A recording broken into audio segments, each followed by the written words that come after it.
එහෙනම් මානේ හිටියත් එහෙම මේ ගීත විඳින්න පුළුවන් ඔබට. ඉතින් කපිල කුමාර කාලිංග රචනා කරන මේ ගීතය දුරු කතරේ තනි වෙච්ච කාන්තාවන් ගොඩක් ඇති. ඒ කඳුළු කතාවක් ගැන තමයි මේ කියන්න ලෑස්ති වෙන්නේ ගීතෙන් නම්. මම දන්නේ රොයි ක්‍රිෂාන්ත එඩ්ගා වෛද්‍යතුමා මොන විදිහ මතකයක් දරාගෙන මේ ගීතය තෝරනවද කියලා. අපි ඒ ගැනත් කතා කරමු. ඔව් මේ කලා මම ඇත්තටම 1978 79 වගේ වර්ෂවල කියන්නේ මම බැප්ටිස්ට් මිෂනරි ස්කූල් එකේ තමයි ඉගෙන ගත්තේ BMS කියන ස්කෝලේ ෆර්ගසන් එකේ ප්‍රාථමික අංශේ. ඒ කාලේදී අපි ඇත්තටම දෙවෙනි පන්තියේ ඉඳලා ගියේ තිරික්කලේ. ඒ තිරික්කලේ පදවපු මිනිස්සුත් මට මතකයි තාම ඒ තාත්තගේ නම බබුන් හාමි කියලා හංගමෝ පැත්තේ. එතුමාට තිබුණ කළු ගොනෙක් සහ සුදු ගොනෙක් මාරුවෙන් මාරුවට තමයි අපිව පාසලකට තිරික්කලෙන් ගෙනියන්න මේ ගොනුන් බැඳගෙන ඉන්නේ. අපි සමහරට ටෝන් ගනුවත් අල්ලගෙන ඉන්නේ.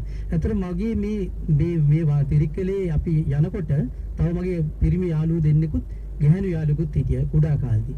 ඊට පස්සේ අපි යම් කාලයකදී මම සීවලි මධ්‍ය මහාවිද්‍යාලයට යනකොට ඇය ෆර්ගසන් උසස් විද්‍යාලයේ මේ ඉගෙනුම ලැබලා ඉන්පසුව උසස් අධ්‍යාපනය සඳහා පිටරටකට ගියා.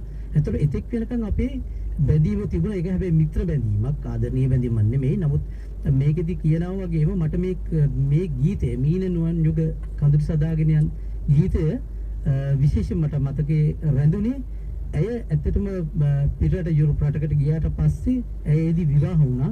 එතනින් පස්සේ ඇත්තටම ඇය කතා කරන දේවල් ඒවා ඔක්කොම අපිත් සමග නතර කරා. අපිත් උනේ මිත්‍ර සම්බන්ධේ. මට ඒක නිසාම තමයි ඇත්තටම මේ සේනානායක විරලියද්ද මහත්තයාගේ මේ මීන නුවන් යුග කඳුළු සදාගෙන සින්දුව සිහිපත් වුණේ.